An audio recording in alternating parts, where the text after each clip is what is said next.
retires and Myles Garrett says, "I want out of here." How is that attainable? Like, how could that work, Tyvus? It won't. It won't. That's what I'm saying. Like, they put themselves in a situation to where it's like, that's what I'm telling you. I will be interested to see what they, like, if Miles doesn't request a trade, I want to know we'll find out, I guess, as the offseason goes, what they just said they was going to do. But right now, it's hard to tell because you ain't got no money. Would you sell your soul for? Sell my soul? I wouldn't sell it for nothing. Well, I mean, I wouldn't sell my soul for nothing. Hyperbole. Would you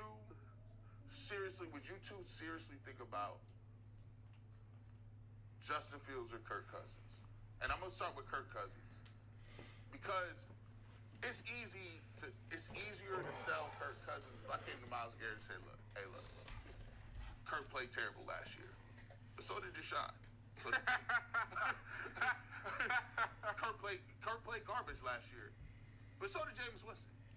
Jeremy Fowler was on a podcast with Kevin Clark this morning and made it seem very, very, very likely Kirk Cousins ends up here. Just to give you the heads up.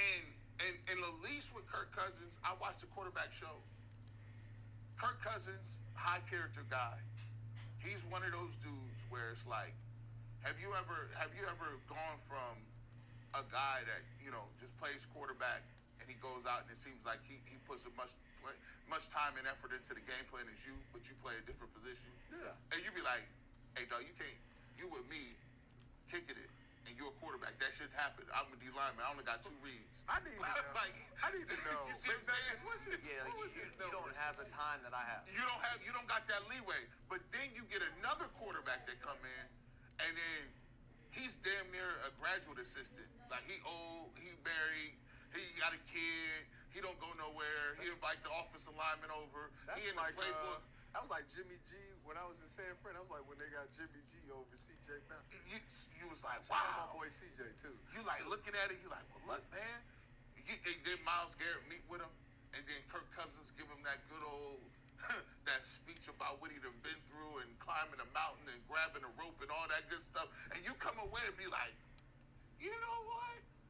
We might be able to. He said, I wasn't right there. I had the Achilles. I'm putting in the work right now to be back, and I guarantee you, this is going to be the best roster I played on right here, Myles. That's a lie. But it sounds good for Kirk.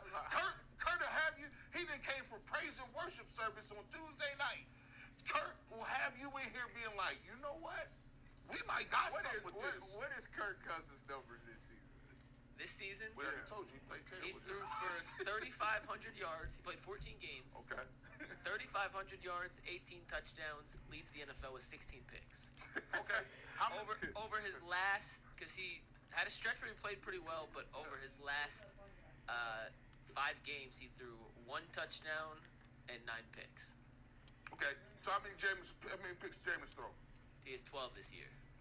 In fewer games. Listen, but he had more touchdowns. You go from a Pentecostal pastor to a Baptist pastor. There it is. Listen, sometimes, listen. Okay, what about... In his church services, no one's catching the Holy Ghost. Everyone feels good about being a good person. What about Kevin's last year with Minnesota? That's another thing. What was Kirk's number? That was 19, that Kevin right? Stefanski.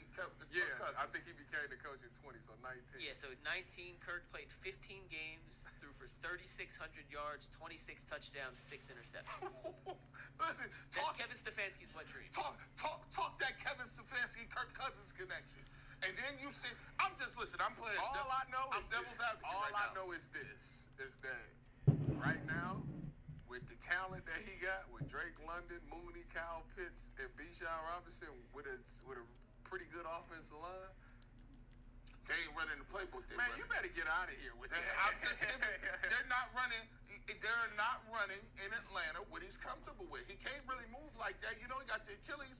You need to be able to turn it back. So when if I see the Browns acquire Kirk Cousins, the very next thing from ESPN, Bleacher Reporter, NFL is the Browns fire Ken Dorsey.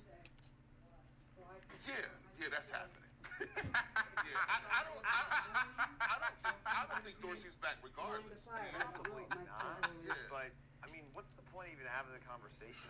I know why we're having the conversation. What?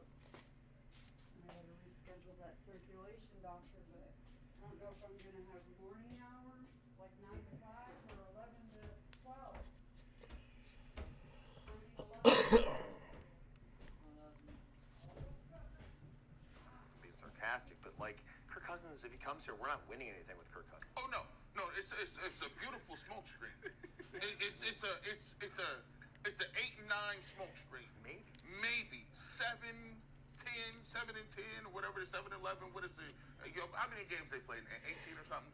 Play 17 games. Okay, well listen, It's 7, 10. just a reincarnated Josh McCown Yes, situation. yes, it is. You know, you got a veteran quarterback who's a good guy who can, control the locker room, can manage a game, but not going to win you games. No. I don't think Kirk Cousins anymore, certainly not with the weapons that they have in Cleveland, can put a team on his back and go out there and just throw for 350 and 4 touchdowns. Do you think the optics are so bad in Cleveland that the fan base will take that over the alternative that's here? Well, and for what it was with Deshaun, Yes. and for how bad it was. I mean, look, let's face it, man. When Flacco came in, look what happened. I mean, fans at least felt like for those 5 weeks or whatever it was that they could root for the quarterback. They felt like this guy gave them a chance to actually look like an offense. Cousins would probably do the same thing, in terms of like stabilize, allow people to actually have the game on and not Right. and not want to vomit watching the offense play. Yeah, it's rough. He's not the answer. But if you try to, I'm just trying to say what they would with look Winston at. this year. I mean, people got on board with Winston after the Ravens game. They would. I mean, people. I think at this point just want competent football The bar is very low, with very low. one quarterback. Yes. I'm just keeping it a buck. It definitely is low. We're going to talk to Sean King in about 15 minutes. He can give us some insights on what he thinks Kirk Cousins still has left in the tank. But we're going to talk Cavs for a sec, guys. Thank After you. a quick word from Hillsdale College. Time's our most precious commodity, so don't waste it scrolling through the same mind-numbing content for hours and hours. How can you spend it more wisely to improve yourself? Well, our sponsor, Hillsdale College, is offering more than 40 free, that's right, free online courses, including Constitution 101, the meaning and the history of the Constitution, Introduction to Free Market Economics, and the rise and fall of the Roman Republic. All of Hillsdale's courses are self-paced, so you can start wherever, tune in whenever, and you can go deeper with readings, quizzes, or discussions. Simply just to enjoy the lectures is also an option. Go right now to hillsdale.edu/lockdown to enroll. There's no cost. It's easy to get started. That is hillsdale.edu/lockdown to register. hillsdale.edu/lockdown. So the Cavs start a 4-game West Coast road trip tonight against the Denver Nuggets. They also play Golden State, the Lakers, and the Mavericks on this West Coast road trip. The Mavericks do not have Luka Doncic, though. He'll be out for the next couple of weeks with a calf strain. If you're looking to really nitpick, and you have to seriously be looking to nitpick the Cavs' 26-4 start, the one thing you can say is they don't really have a true impressive road win on the resume. The Knicks game came early before they kind of figured it out. They lost. Who else did they lose to on the road? Atlanta, or their other wins, excuse me. Their wins on the road. New York before they figured it out. Milwaukee before they kind of turned it around. You have to really be nitpicky. It's a minor caveat on the resume. They have a chance to prove some people wrong with some 4 quality opponents coming up. Dustin, what do you expect from the Cavs on this road trip? And are we going to learn anything about this squad from seeing them play 4 quality opponents on the road in consecutive fashion? Oh, there's no question. This is the biggest road trip of the season, the biggest test by far of the season. Not only are you playing good teams, really good players, superstar teams. I mean, like all those teams have players that scare you and they can take over a game. Hall of Fame players, absolutely, great point. And the fact that they're on the road in the West Coast, those are tough. Those road trips are tough. I mean, it's a different time. It's way more difficult to be on the West Coast as opposed to being home, especially when you're here in the East Coast time zone. So I'm really looking forward to it. I think if we win those games, there was how many games? 4 or 5? Like 4. It's 4. So honestly, man, if we split those games, I'd be thrilled.